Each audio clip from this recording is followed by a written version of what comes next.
recording? The cat. I'm recording the cat whisperer. It's not that they really like me, you see. It's just that their paws are cold, and I'm warm. And so I'm a comfortable place to sit, and that's really about it. Because I was hoping for some excitement. And if you're a cat person like I am, you recognize that excitement's really not on the minds of these two right now. Buster and Marty McFly are just plain tired. I want to get up. Too bad.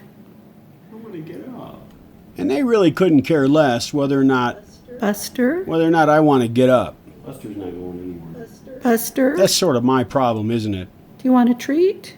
No. Okay, here I am scanning a knob that I'm going to use on the Grunow 501. I'm scanning it on my Einscan 3D scanner. It's a white light scanner. Of course, the light doesn't look white on the background that it's sitting against, but that's okay. The scanner knows the difference. And what I've done is you set up the number of stops as the turntable goes around, and you set up the resolution, on the scanner, and you set up several things. And then, if you can, you use some watercolor and you paint the knob white with the watercolor, which is what I've done here. And that way the scanner can see it more easily. It'll still see it if you don't do that, but it does a better job, gives you more detail. And there it is showing up on my computer. We're about done with the second part of a 3-part scan. So what I'll do is I'll set this up and scan 3 different angles, and then the computer will, the software will automatically mesh all 3 angles into one 3D object.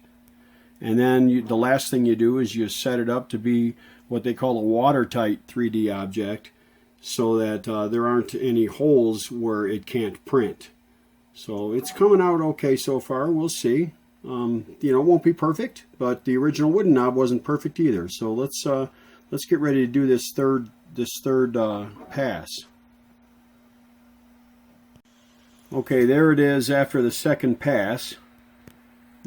Now what I'm going to do here is take the knob. Now I had some little black, basically shrink tubing deals on there to keep it from rolling as it turned. Set the knob down in the center. Now I'm going to scan the bottom. So I've scanned the top already. Okay, I scanned the side, around all the sides. Now I'm going to scan the bottom and let the computer do the rest. Okay, so I've got that in place. Go ahead and go over here and tell it that it's okay, and continue. I'll continue scanning. All right. And then now you can see it's scanning it. It's going to do the first turn here in a second. There we go. And it's starting to show up on the screen.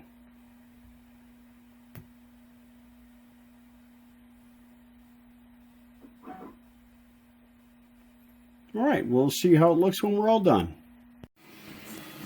Okay, now I am printing this little knob using the Curus print software, and I'm printing it on my JG Aurora, my favorite of the printers I have. And let's take a look at what we're doing here. You can kind of see that the knob is positioned at an angle in the work area of the printer. And sure enough, it sure looks like we're building the knob at an angle.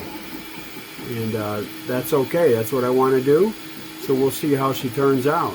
It's going to take about an hour to print this knob. This radio has 2 of them, so it's an investment in time, I'll say that. Alright, let's check back with it in about a half hour. I loosened the volume pot here. As you know, when we powered this thing up, this thing was crackling. I thought I had deoxided this, but then I couldn't find in my notes that I did. So I'm going to go ahead and shoot a little bit of deoxit right in here through these rivet holes. These rivets are what hold these terminals on. But if I shoot it through these holes, it'll go down into the pot. Now I don't want to put too much in there because I don't want it filling up with this stuff that never dries out. So let me just give it a couple quick bursts. All right. And then you turn it a whole bunch of times. And you'll see that it got in there because a lot of times it'll start to get wet right here at the end where the shaft goes into the threaded part. So that's a lot of times how you know you got it in there. Now, you don't want to run this thing for a while after you've done this. It says a few minutes on the can, but I have found I have much better luck if I wait a while. I think this stuff's conductive when it's wet because I actually cleaned out a pot on a Technique stereo once, and it was a pretty well sealed pot. And about 5 minutes later, I turned it on. I heard a real loud hum, and then it just quit working. And so, you know, that's you go figure. It wound up killing. They have these power packs for outputs, and one of the power packs fried. I'm not sure if it had anything to do with that pot or not, but it was working pretty well before then. I think that's going to be sufficient. So I'm just going to go ahead and put this pot back on. There's a little tab that locates in a hole down here, and you have to kind of turn it till that tab locates properly. There we go. It's hard to see, but there is a little tab here that keeps that oriented correctly as I lock it down. Put this guy back on.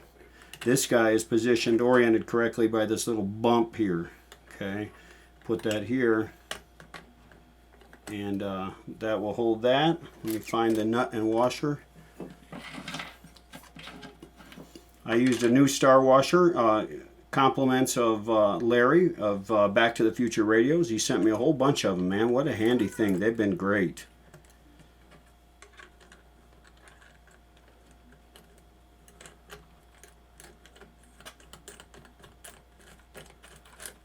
There we go. Nothing like a brand new star washer to give you nice locking action. Don't have to wrench on it like an ape, man. Just basically you choke up on the wrench like so with 2 fingers and your thumb, and you just turn it like that. That's it. I can't tell you how many cars I've worked on where some ape got in there and worked on stuff and stripped things, and then you wind up, you know, putting in inserts and tapping and, you know, all kinds of crazy things just because somebody didn't use a little bit of finesse when they put things together.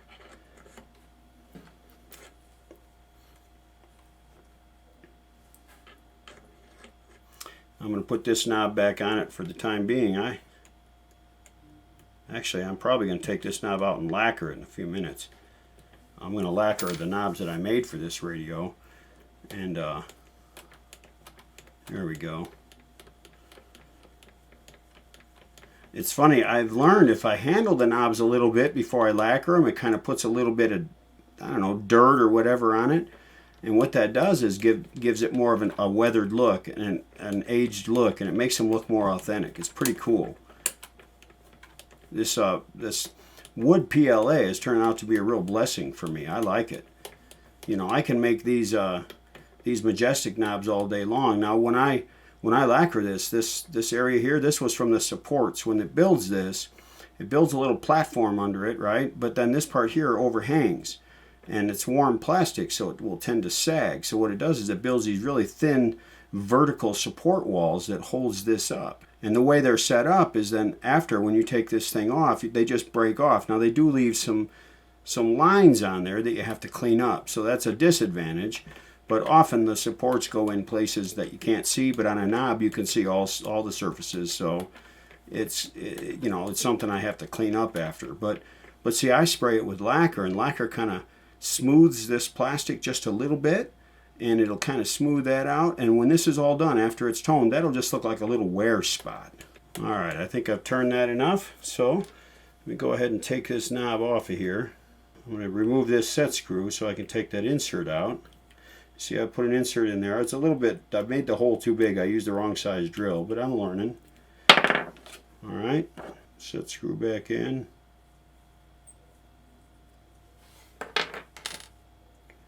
Okay, I'll take this out and lacquer it with the other Grunow knobs.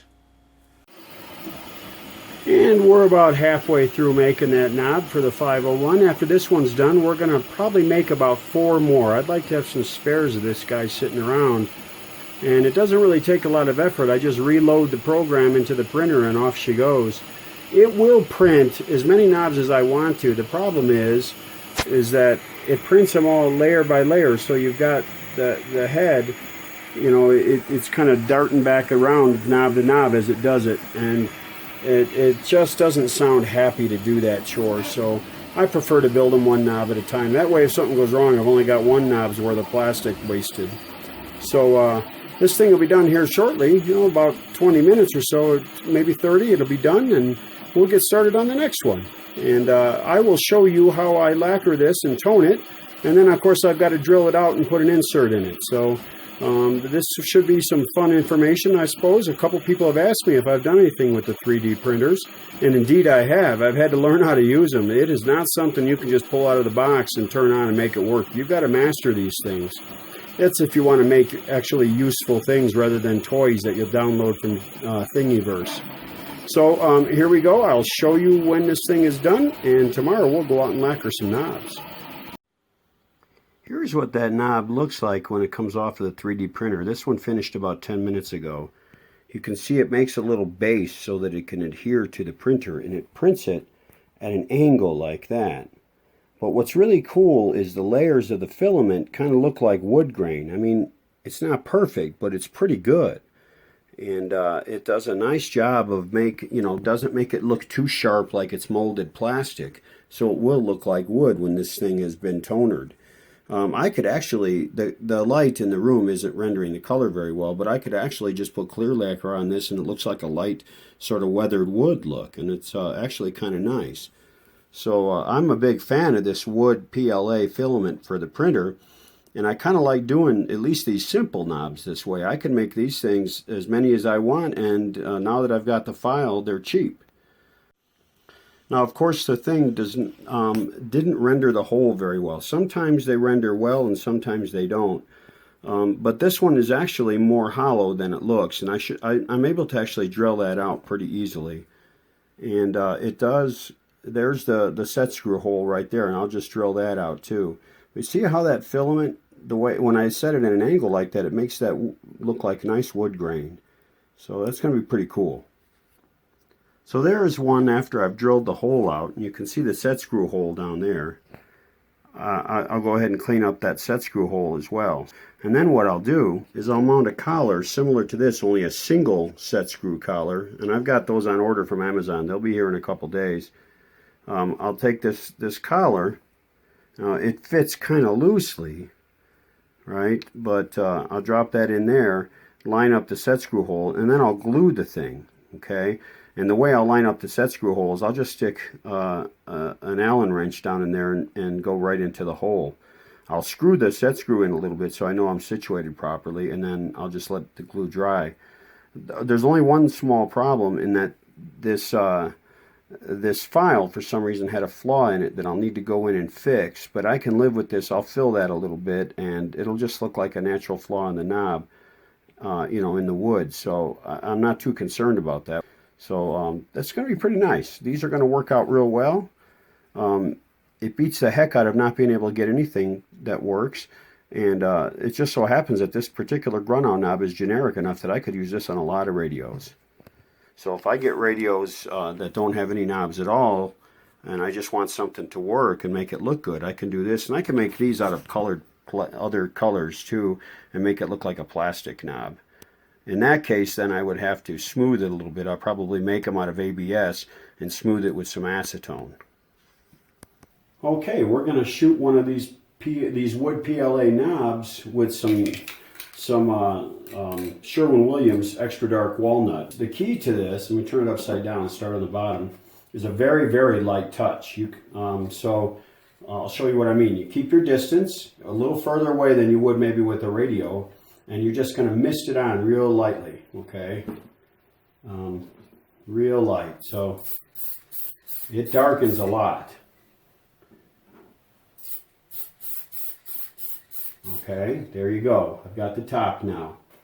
I'm going to let that dry for just a second. It doesn't need long. it's warm in this room, warm enough for lacquer, so it dries pretty quickly in here. All right, let's turn this over. And let's just dust the sides and the top now.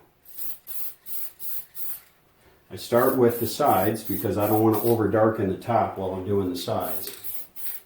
All right, you see I'm getting some on the top, so that's why I do that. You want to make sure you get all the way around it, because when you're turning it, you'll see those changes if you don't. Okay, so now I look like I've gotten all the sides. All right, and then just very, very lightly mist the top, because the top will appear darker than the sides. I don't know why, but that's how it seems to work out. It may be the way the filament absorbs the toner. See, just touch it. You just want to touch it. I want it a little bit darker only because this knob is a dark knob on the radio originally. So I'm going to let that sit. Here's one I did earlier. I'm just going to touch it because it's not quite dark enough on the sides. I like it a little bit darker. Just a touch darker. Actually, no, that's pretty good. We're going to leave that alone. I think that's going to be fine.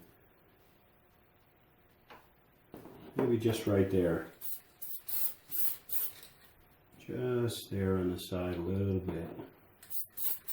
Don't want to touch the top because the top's already dark enough.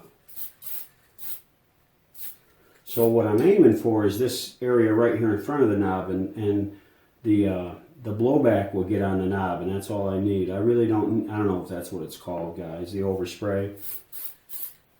Okay, and that'll get on the knob, and that way I don't have to spray directly. Okay, let's let this guy here dry. This guy here is about done. I think I'm good with that knob. So let it dry over there. Let's take a real quick look at this. This lacquer's already pretty dry.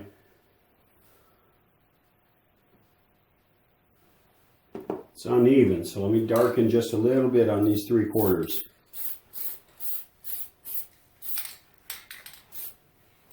I will take more, I'll use more of that toner clearing the nozzle than I do on this knob. That tells you how little you use, okay? We're going to do something a little different on this guy. Let me find a different spot for it. And we're going to do this little Grunow knob too. We are going to now use a little bit of deep red mahogany. This is a really nice color. I used it on some Zenith knobs and they turned out great. All right, so just again a dusting, okay? Just a dusting. See that? It darkens it right up. This wood PLA absorbs the toner just like wood. It's amazing.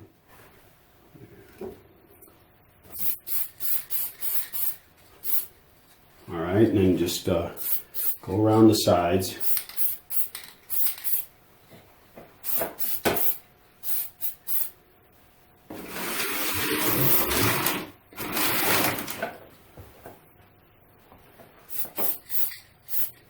Remember, you see, I'm kind of not really aiming for the knob.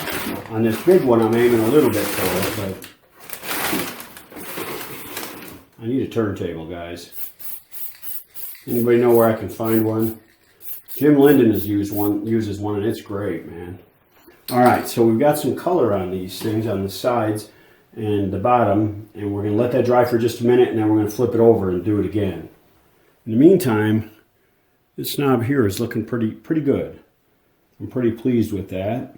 You see, it just sort of makes it look like wood. I mean, it looks good.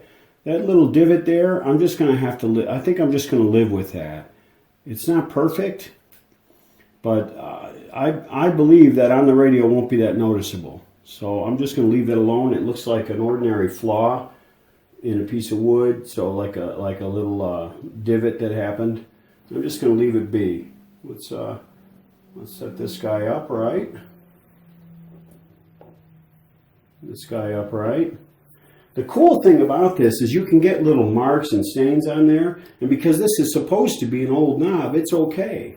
Because what that looks like is just some flaws and some aging on the knob. So let's do this again. Just a light dusting. Okay. Just a light dusting. It's a little tougher on this knob because there's some contours I gotta kind of cover, you know, because they'll be visible if I don't. I want to get down on those contours, so I have to get a little closer with that knob. But this one here, this little Grunow knob, this little one doesn't require much. All right, now, touch the top. And I say touch, just touch. You see this, the stains on this one will just look like the wood is aged some, and that's really cool. We're gonna let that sit for a minute, and we'll come back in a minute once it's dried some, okay? Okay, next I'm gonna put a quick coat of lacquer right on the bottom so I can let that dry well so I can do the rest of the work on the top side of these. The first coats I'm going to use for clear lacquer on this is this stuff right here. It's a 60 sheen clear top coat, which means it's semi-gloss. It's got a little bit of shine to it, but not much, about halfway. And then I'm going to hit it with some 10 sheen later, which is a lot lower gloss. The trouble is the way they make that low gloss is to put plastic, really tiny, like plastic powder in there.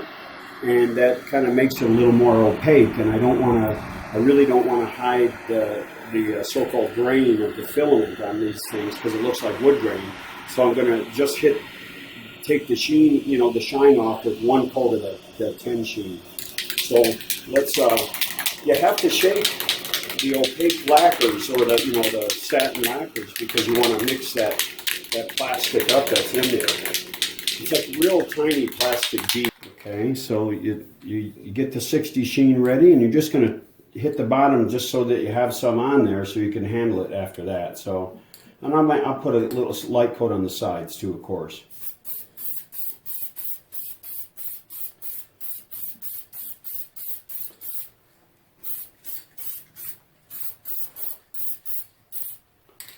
It's a lot shinier when it's wet than when it's dry.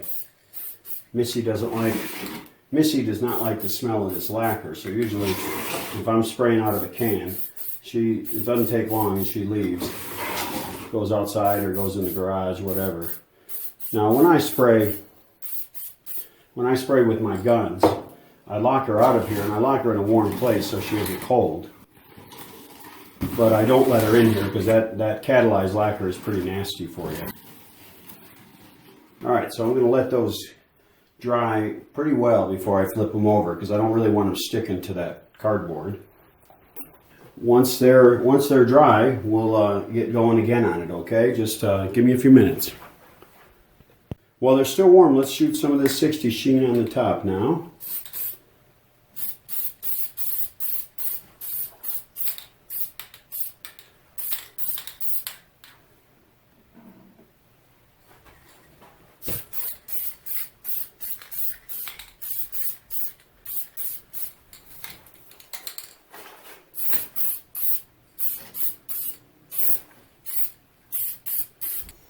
Alright, let's touch the top part.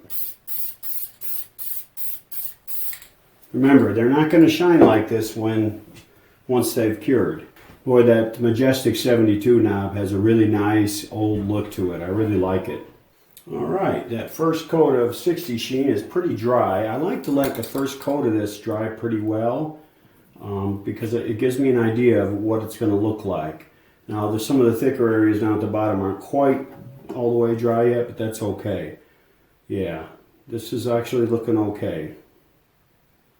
So let's give her another shot.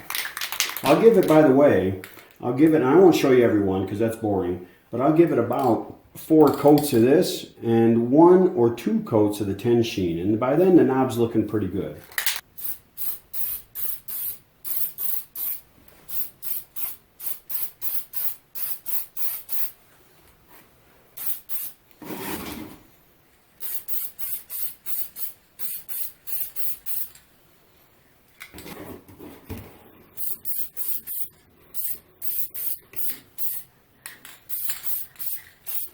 The first couple coats, or actually the first coat is a misty, but the second couple of coats will often be a little bit heavier because I'm not trying to fill but sometimes it will smooth a little bit with a little bit heavier second and third coat, and the fourth coat will just be an average, not a misting, not a heavy coat. But one thing I have learned to be careful of is that for some reason this PLA will create some bubbling if you put too much lacquer on. So you want to be careful of that when you're doing it. And the bubbling for the most part goes away. And if you do get it, then when you lay the next coat of lacquer, that'll usually take care of those bubbles because it kind of dissolves and the bubbles will come out. But you just want to be aware that if you go crazy with a heavy coat of lacquer, it will bubble. All right, let's give her a shot. I want to spray the bottom side of this Grunow 72 knob because there are areas underneath that I want to get. You know, areas in the contours that you can't get from the top. So I just want to dust them and lay it upright. Okay, so let's go ahead here.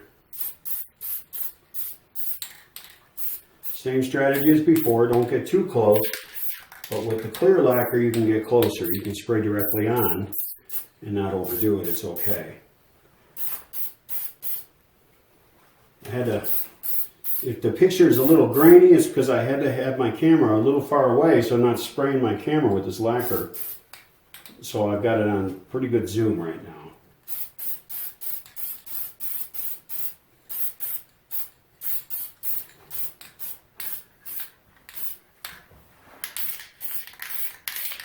That's why I have my old beat up tripod in here, and every now and then I'll bump it and shake the camera because I don't want to use my nice tripods in here.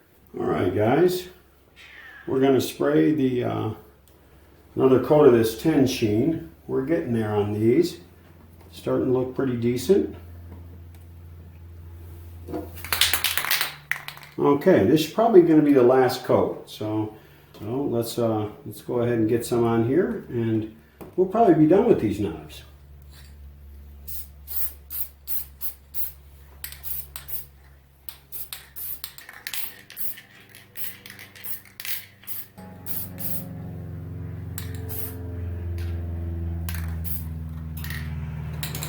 Perfect timing. Okie dokie, fellas, it's time for one more coat of lacquer. And then that should do it. I'll be glad. I'm getting worn out from this guy. Actually, there is something I'm going to do. Let me see how well this works on this chair and this mahogany one, because I'm going to do it on those. Remember I said that this is unlike the original one. This does not have the chrome ring there, but I can come up with something a little closer. By sanding some of that toner off of there, I'll be able to bring that light color out again, and then I'll lacquer over that. So let's just see if that works.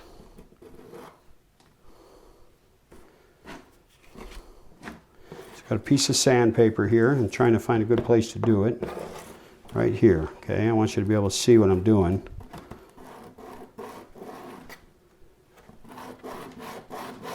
If it doesn't work, well, it's just an experiment anyway. We'll do it on a knob that is not going to go on his radio anyhow. It's just a spare knob.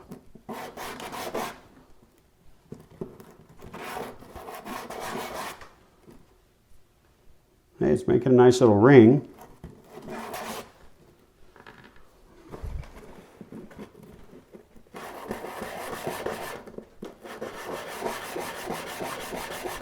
Of course, it's loading the sandpaper up pretty well.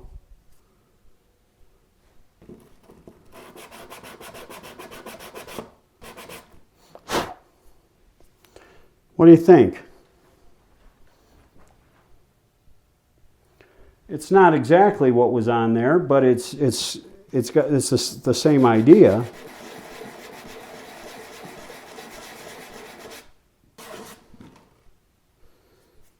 Actually, I think that's going to work out really nice. You have to hold it on there flat and don't push down, because if you tip it while you're moving, you'll create a blemish on it that you'll have to fix. All right, that's real. I think that's going to work. We get a fresh piece of sandpaper. This fresh lacquer loads it up pretty bad. By the way, I'm doing that with some 220 grit sandpaper. I think I got it at Harbor Freight. So it's real cheap, junky sandpaper. and it'll work perfect for this. All right, so let me try this again.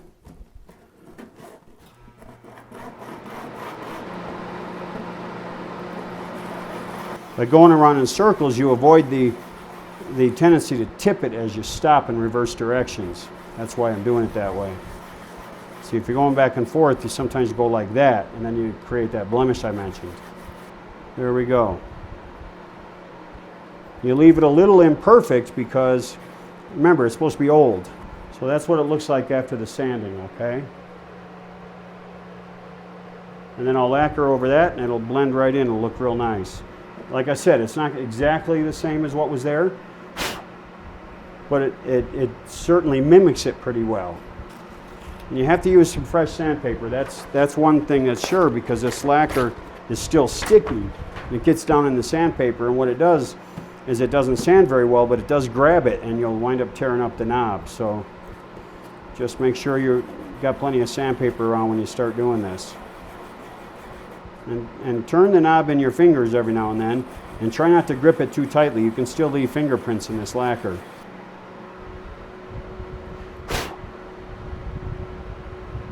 One more little pass.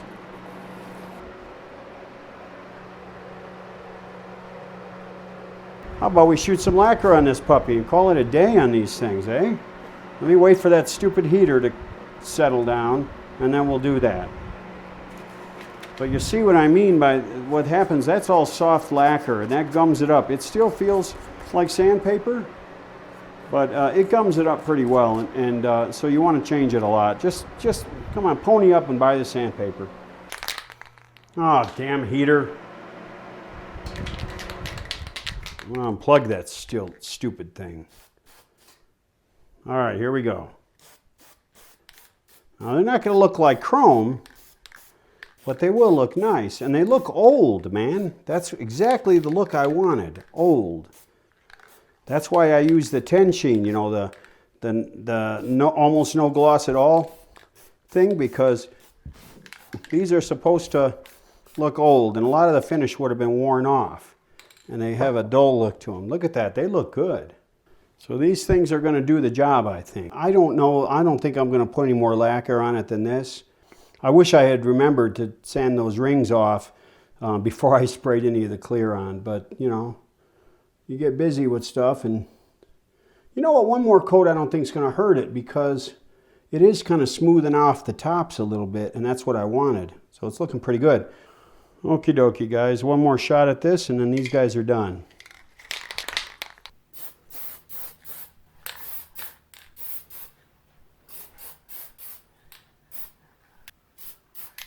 All right, let's drain let's clear the nozzle. All right. Okay, guys, I beat this one to death. I think you have the idea. Now, I have some bad news for you. After all of this effort, I realized later, much later, that these knobs were actually a little too big for this little Grunow radio, and they won't work. I did not realize just how close the knob shafts were to the escutcheons for the two dials. And these knobs just plain won't work. They're just barely too big. So I have a question for you. I can show you what I did to finish these knobs up and make them usable knobs in this series or not. You tell me if you'd like me to include those in here, even though these knobs won't be used. And the only reason I'm bringing it up now is if you're doing one of these radios, you may not want to be following along expecting these knobs to work for the Grunow. So I'll go ahead and close for now. It's time to wrap it up. So from your Western Outpost in Salt Lake City, this is Michael, and that's all for now.